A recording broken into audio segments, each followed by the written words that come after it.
अब हम स्टार्ट करते हैं कार्डियोवास्कुलर डिजीज के हवाले से, जो कि हमारा चैप्टर नंबर फर्स्ट है। इस चैप्टर को स्टार्ट करने से पहले हम हार्ट की एनाटमी के हवाले से जानेंगे कि हार्ट की एनाटमी क्या है। तो अगर हम हार्ट की एनाटमी देख लेना तो इसमें हमारे पास आते हैं, सबसे पहले जो आते हैं हम चैम्बर के बारे में बात करेंगे। तो हार्ट में 4 चैम्बर होते हैं, 4 चैम्बर। इसमें सबसे पहले जो आता है वो है राइट एट्रियम, फिर आता है राइट वेंट्रिकल, फिर इसके बाद आता है लेफ्ट एट्रियम और फिर लेफ्ट वेंट्रिकल।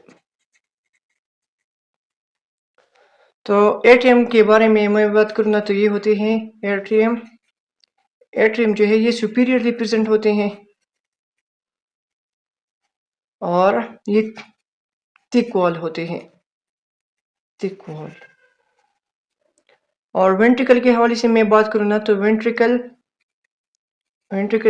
इंपीरियरली प्रेजेंट होते हैं और ये होते हैं थिन वॉल। अगर मैं आपको यहाँ पे हार्ट का एक स्ट्रक्चर ड्रा करूँ ना तो उसमें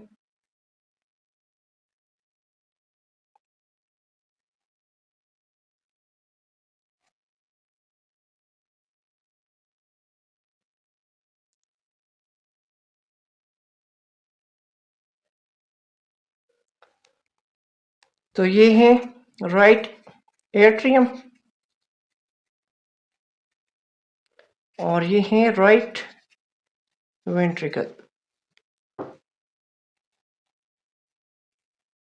और ये लेफ्ट एट्रियम, ये लेफ्ट वेंट्रिकल और ये बीच में ये ट्राइकस्पिड वॉल है जो कि राइट एट्रियम और राइट वेंट्रिकल के बीच प्रेजेंट है। ये ट्राइकस्पिड वॉल और ये मेटल और bicuspid valve, bicuspid valve. Right ventricle से एक आर्टरी ओरिजिनेट होती है जिसको हम बोलते हैं पल्मोनरी आर्टरी। तो ये है पल्मोनरी आर्टरी। नॉर्मली तो आर्टरी ऑक्सीजनेटेड ब्लड कैरी करते हैं, लेकिन यहाँ से जो राइट वेंट्रिकल से जो पल्मोनरी आर्टरी अराइज होती है ये एक एक्सेप्शन केस है जो कि डीऑक्सीजनेटेड ब्लड को कैरी करते हैं from the heart to the lungs. और जो कि लेफ्ट वेंट्रिकल है ना, इससे एक आर्टरी अराइज होती है जिसको हम बोलते हैं एआर्टा। तो ये है एआर्टा जो कि largest artery of the body है कि हार्ट से ब्लड लेके जाती है बॉडी के ऑल पार्ट्स को। ठीक है, तो ये है, तो ये था ये हार्ट के एनाटॉमी के हवाले से। फ्लैप ऑफ मसल है जो कि ब्लड को एक ही डायरेक्शन में फ्लो करते हैं। तो वह जो है flap of muscles that direct the blood flow in one direction।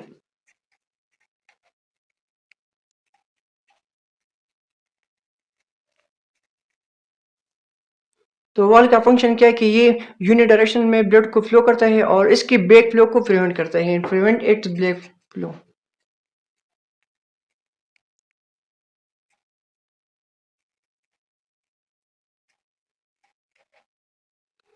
तो वॉल्व क्या है, ये फ्लैप ऑफ मसल है जो कि ब्लड को एक ही डायरेक्शन में फ्लो करता है और इसके बैक फ्लो को भी प्रिवेंट करता है। तो ये है तो हार्ट में 4 टाइप के वॉल्व होते हैं। तो सबसे पहले जो वॉल्व आता है वो है tricuspid valve, tricuspid valve. Second जो है वो है बाइकस्पिड वॉल्व। तीसरा जो है वो है पल्मोनरी वॉल्व, पल्मोनरी वॉल्व। और फोर्थ वन जो है वो है एआर्टिक वॉल्व। तो अगर इसकी लोकेशन के हवाले से मैं बात करूँ ना तो ट्राइकस्पिड वॉल्व कहाँ पे होता है? ट्राइकस्पिड वॉल्व होता है right atrium right atrium and right ventricle के बीच में, राइट वेंट्रिकल। और बाइकस्पिड वॉल काफी प्रेजेंट होता है, तो ये होता है left atrium and left ventricle के बीच में। और पल्मोनरी वॉल काफी प्रेजेंट होता है, तो pulmonary wall left ventricle, sorry, तो पल्मोनरी वॉल जो है वो है right ventricle and pulmonary artery के बीच में प्रेजेंट होता है। और एआर्टिक वॉल काफी प्रेजेंट होता है, तो aortic wall left ventricle and एआर्टा के बीच में प्रेजेंट होता है। और वॉल का फंक्शन हमने क्या पढ़ा कि वॉल का फंक्शन क्या है, ये जो है ब्लड को एक ही डायरेक्शन में फ्लो करता है और इसकी बैक फ्लो को प्रिवेंट करता है, तो ये था वॉल का फंक्शन। तो हार्ट वॉल की ओपनिंग एंड क्लोजिंग की वजह से क्या होता है कि जो हार्ट बीट का जो साउंड है ना, तो वो हार्ट वॉल की ओपनिंग एंड क्लोजिंग की वजह से आता है। जो कि लेफ्ट डब साउंड है ना हार्ट का, वो opening and closing of the wall की वजह से होता है। हार्ट बीट साउंड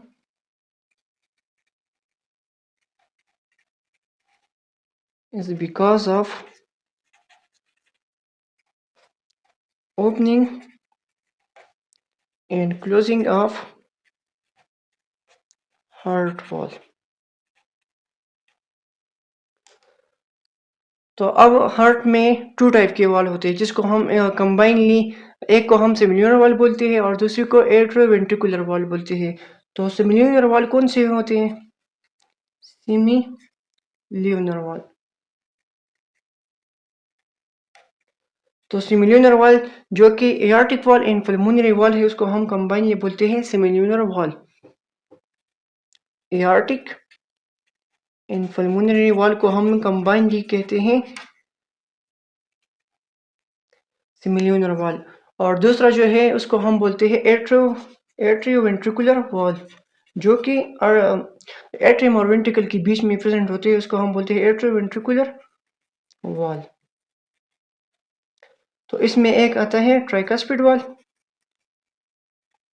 और दूसरा जो है उसको हम बोलते हैं माइट्रल या बाइकस्पिड वॉल।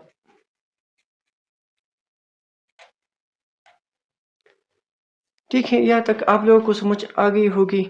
तो हार्ट के एनाटॉमी में जो नेक्स्ट टॉपिक आता है वो है सेप्टम।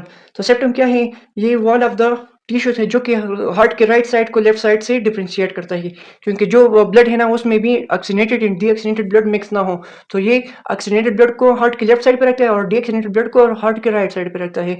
तो सेप्टम एक्चुअल में क्या है? ये सेपरेशन है between the right and the left side of the heart, जिसको हम बोलते हैं septum.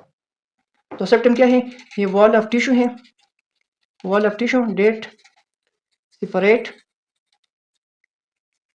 the left and right side of the heart,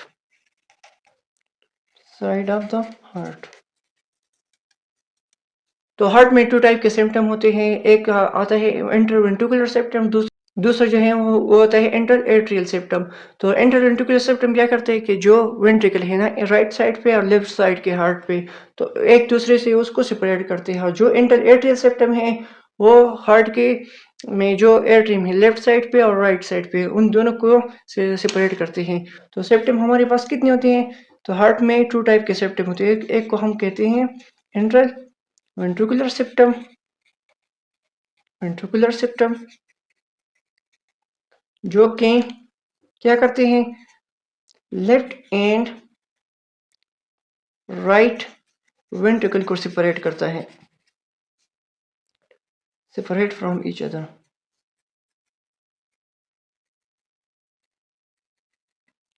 और दूसरा जो है वो है इंटर एट्रियल सिप्टम,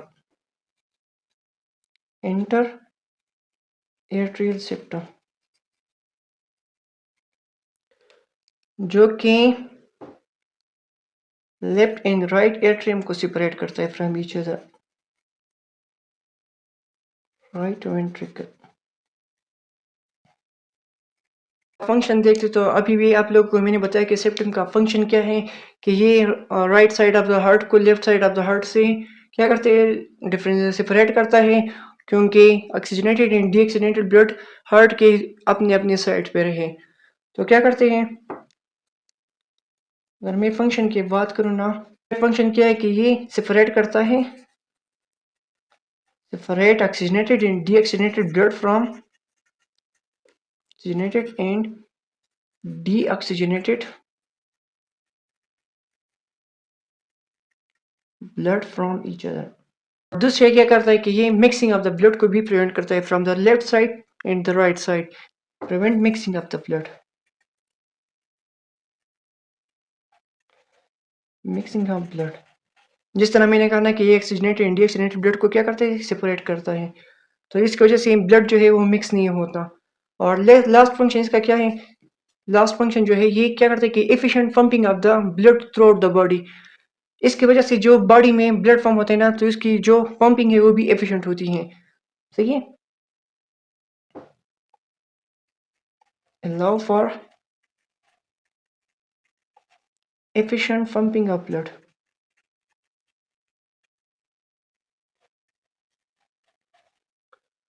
स्टार्ट करने से पहले मजीद मैं आप लोगों के साथ कुछ इंपॉर्टेंट टर्म्स है ना वो आप लोगों के साथ मैं शेयर करना चाहता हूँ। तो इसमें सबसे पहले जो आता है वो है स्टेनोसिस क्या है, रिगर्गिटेशन क्या है, प्रोलेप्स क्या है, रेमेटिक फीवर क्या है, ट्रैकिकार्डिया किसे कहते हैं, ब्रेडिकार्डिया किसे कहते हैं, और सिम्टम और वॉल्स आप लोगों ने जान लिया कि सिम्टम किसे कहते हैं, वॉल किसे कहते हैं, कि इनके फंक्शन क्या है, हार्ट में कितने वॉल्स होते हैं। लेकिन कुछ टर्म है ना, सबसे पहले हम पढ़ते हैं स्टेनोसिस के हवाले से। तो स्टेनोसिस किसे कहते हैं कि जो हार्ट वॉल है या कोई ब्लड वेसल है, अगर इसमें कोई नियरिंग वगैरह आ जाए जिसकी वजह से ब्लड के फ्लो में रिस्ट्रिक्शन आती है और इसकी वजह से बिल्कुल बहुत ज़्यादा हार्ट के इश्यूज कॉज हो सकते हैं, तो उसको हम कहते हैं स्टेनोसिस। जो कि nearing of the heart wall है या ब्लड वेसल आ जाए तो उसको हम क्या कहते हैं, उसको हम बोलते हैं स्टेनोसिस। तो stenosis nearing of the nearing of heart wall, blood vessel, blood vessel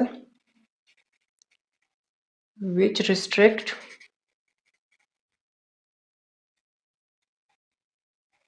blood flow and leads to various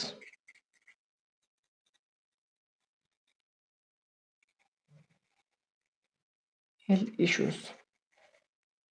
तो इसको हम बोलते हैं स्टेनोसिस। तो स्टेनोसिस में अगर आप लोगों को मैं एग्जांपल दूँ ना कि स्टेनोसिस कहाँ कहाँ पे हो सकती है, तो एआर्टिक स्टेनोसिस भी हो सकती है। एआरटी में अगर नियरिंग आ जाए तो उसको हम बोलते हैं एआर्टिक स्टेनोसिस। और अगर माइट्रल वॉल में स्टेनोसिस आ जाए तो उसको हम बोलते हैं माइट्रल स्टेनोसिस। अगर पल्मोनरी वॉल में स्टेनोसिस आ जाए तो उसको हम बोलते हैं पल्मोनरी स्टेनोसिस। अगर करोनरी आर्टरी में नर्विंग आ जाए तो उसको हम बोलते हैं करोनरी स्टेनोसिस। तो स्टेनोसिस एक्चुअल में किसे कहते हैं, इस स्टेनोसिस कहते हैं एक्चुअल में नर्विंग को, कि अगर हार्ट वॉल है या कोई ब्लड वेसल है उसमें नर्विंग आ जाए तो इसकी वजह से क्या होता है कि जो ब्लड फ्लो है ना वो रिस्ट्रिक्ट हो जाता है। तो इसकी रिस्ट्रिक्शन की वजह से हार्ट के डिफरेंट इश्यूज कॉज हो सकते हैं, तो इसको ट्रीट करना बहुत ज़रूरी है। तो हम इस चैप्टर में आगे पढ़ेंगे यार्टिक स्टेनोसिस को, माइट्रल स्टेनोसिस को, पल्मोनरी स्टेनोसिस के ये क्या है। तो इसके हम काजेस भी पढ़ेंगे, प्रिवेंशन भी पढ़ेंगे, तो हम इसमें पढ़ जाएंगे ये रिगर्गिटेशन के हवाले से।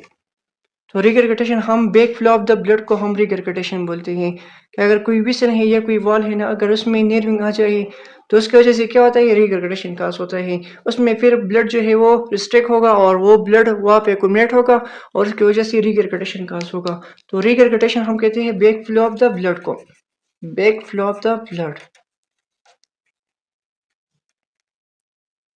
तो इसको हम बोलते हैं रिगर्गिटेशन ऑफ द हार्ट। सही है। नेक्स्ट जो वर्ड है ना वो है प्रोलेप्स। प्रोलेप्स हम किसे कहते हैं, तो प्रोलेप्स किसे कहते हैं, जो कि हार्ट में जो वॉल्स है ना अगर वो अपनी एरिया से अपनी पोजीशन से डिस्प्लेस हो जाए तो उसको हम बोलते हैं prolapse, displacement of the heart wall.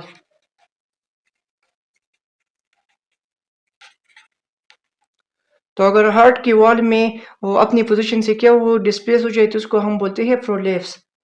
तो नेक्स्ट जो कीवर्ड है ना उसको हम बोलते हैं ट्रैकिकार्डिया। टेकिकार्डिया। तो टेकिकार्डिया किसे कहते हैं कि जब हार्ट बीट में इंक्रीज आ जाए ना तो उसको हम बोलते हैं tachycardia. Increase in the heart beat is known as tachycardia. Increase in heart beat उसको बोलते हैं टेकिकार्डिया। और जब हार्ट बीट में डिक्रीज आ जाए तो उसको हम बोलते हैं bradycardia. Bradycardia, decrease in the heart beat.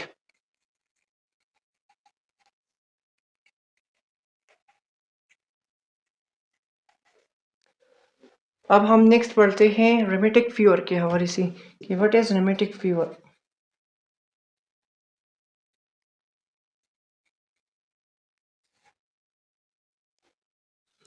तो रेमेटिक फीवर हम किसे कहते हैं? रेमेटिक फीवर जो है ये एक इन्फ्लेमेटरी डिजीज है। इन्फ्लेमेटरी डिजीज है। इसमें heart, joints, skin and brain ये सारे इन्वॉल्व होते हैं। और रेमेटिक फीवर क्यों काज होता है? जो कि स्ट्रेप्टोकोकस बैक्टीरिया ने अगर थ्रोट इन्फेक्शन काज किए होते हैं, अगर वो 4 या 2 हफ्तों तक अनट्रीटेड रही तो इसकी वजह से रेमेटिक फीवर काज होता है। और इसके जो साइन एंड सिम्टम है उसमें सबसे पहले आता है फीवर। पेयर्स में जो है मल्टीपल जॉइंट जो है वो इन्वॉल्व होंगे, उसमें पेन होना स्टार्ट होगा। और ज़्यादातर इनवॉलेंट्री जो मसल मूवमेंट है, इनवॉलेंट्री जो मसल है ना तो उसकी मूवमेंट भी इफेक्ट होता है ड्यू टू रेमेटिक फीवर। ये हार्ट वॉल को क्या करे, डैमेज करे तो उसको हम बोलते हैं रेमेटिक हार्ट डिजीज। और इसके डैमेज होने की वजह से क्या होता है कि heart failure, atrial fibrillation and infection to the walls ये सारे क्या हो सकती है, ये सारे आ सकते हैं ड्यू टू द रेमेटिक फीवर। और ये एक्चुअल में क्या है, ये एक इन्फ्लेमेटरी डिजीज है जो कि अनट्रीटेड थ्रोट इन्फेक्शन की वजह से आता है। तो अगर थ्रोट इन्फेक्शन अनट्रीटेड रहे तो उसकी वजह से रेमेटिक फीवर काज होगा। और रेमेटिक फीवर की वजह से अगर हार्ट को ये इफेक्ट करे तो ये डायरेक्टली हार्ट के वॉल को इफेक्ट करता है और इसकी वजह से हार्ट फेलियर, एट्रियल फिब्रिलेशन ये सारे काज हो सकते हैं। सही है।